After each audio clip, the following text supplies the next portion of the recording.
Sabe aquele livro de regras que todo mundo fala, mas pouca gente realmente conhece? Pois é, hoje a gente vai desvendar a Constituição de 1988. Ela pode até parecer um documento super complicado, mas na verdade é um manual que organiza a nossa sociedade. E o mais legal é que ela nasceu justamente quando o Brasil voltava a ser uma democracia, pensada para ser a base de tudo. Vamos entender juntos como ela mexe com o nosso dia a dia. Vamos pensar um pouco. O que, no fundo, garante a nossa liberdade? De poder ir e vir, de falar o que a gente pensa, de viver a nossa vida? A resposta para essa pergunta tão importante está toda ali, escrita na Constituição. Vamos ver como ela faz isso, começando pelo essencial, os nossos direitos. Ela tem um apelido muito famoso, Constituição Cidadã. E olha, esse nome diz tudo. A grande virada de chave dela foi colocar as pessoas, os cidadãos, no centro de tudo, e não o governo ou o Estado. A ideia era essa, dar poder e voz para a gente construir o país. Agora, vamos para a parte que talvez mais interesse a cada um de nós, os direitos fundamentais. São aquelas garantias que nos protegem na prática, no dia a dia. E o coração de tudo isso está num lugar muito específico, o famoso artigo 5º. Presta atenção na força dessa frase. Isso aqui não é só uma lei, é um grito, um nunca mais. É uma resposta direta aos anos difíceis do regime militar. Ao proibir a tortura de forma tão clara, a Constituição basicamente traçou uma linha no chão, um limite que o Estado jamais poderia cruzar de novo. É um dos pilares da dignidade humana. E essa proteção do artigo 5º se espalha por toda a nossa vida. É ele que protege a nossa casa, a nossa privacidade, a nossa liberdade de ter uma religião ou de não ter nenhuma, de montar uma associação de bairro e até o nosso direito de saber o que o governo anda fazendo com o dinheiro público. É tipo uma rede de segurança para a cidadania. Mas aqui tem um ponto super importante. Na Constituição, direito e dever andam de mãos dadas. A gente tem total liberdade para expressar o que pensa, mas não pode se esconder no anonimato. A mensagem é bem clara. Liberdade de expressão não é um passe livre para irresponsabilidade. Falar o que se quer vem junto com a responsabilidade pelo que foi dito. Ok, já entendemos como a Constituição nos protege, mas ela também nos dá ferramentas para agir. Como a gente pode participar das decisões do país de forma mais ativa? É aí que a gente entra na parte da ação política. Alguém já pensou em entrar para a política?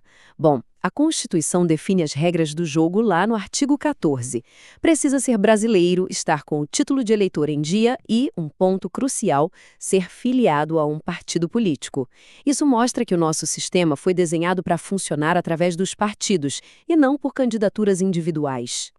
E para tentar fazer com que a política tenha mais a cara do Brasil, algumas regras foram criadas.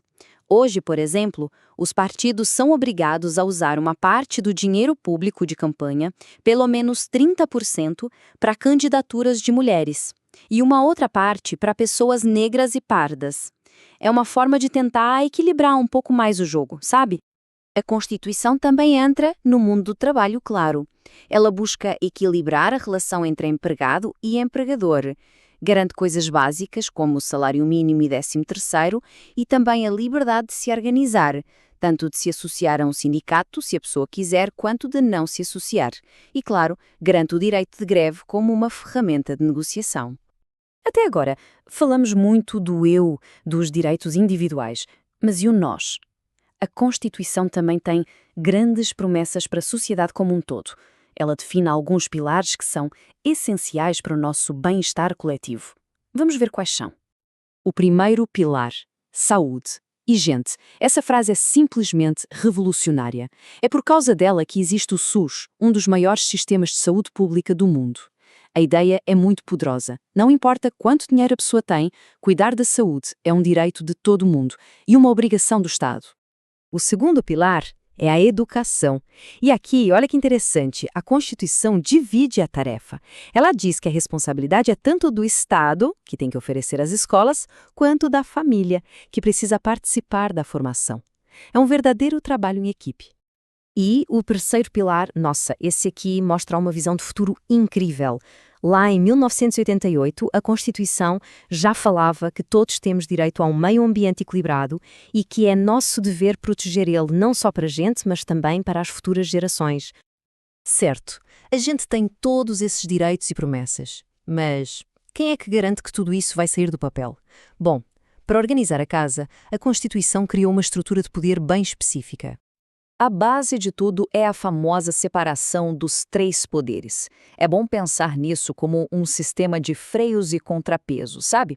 A ideia é que eles sejam independentes para que nenhum poder fique absoluto, mas que também trabalhem em harmonia, como uma orquestra, para que o país funcione. É como se fosse um time com funções muito bem definidas. O Legislativo, que é o Congresso, cria as leis, as regras do jogo. O Executivo, liderado pelo Presidente, põe essas regras em prática e administra o país. E o Judiciário funciona como juiz, garante que ninguém está quebrando as regras e resolve os conflitos. E para a gente fechar, um último ponto que talvez seja o mais importante de todos. A Constituição não foi escrita em pedra. Ela não é uma peça de museu. Pelo contrário, ela foi feita para ser um documento vivo, que respira e se adapta conforme a sociedade brasileira muda. E isso, claro, leva a uma pergunta fundamental. Se ela é a lei máxima, como é que ela pode mudar? É possível alterar a Constituição? A resposta é sim, e as regras para isso acontecer estão dentro dela mesma. Esse mecanismo se chama emenda constitucional. E olha, não é um processo fácil não.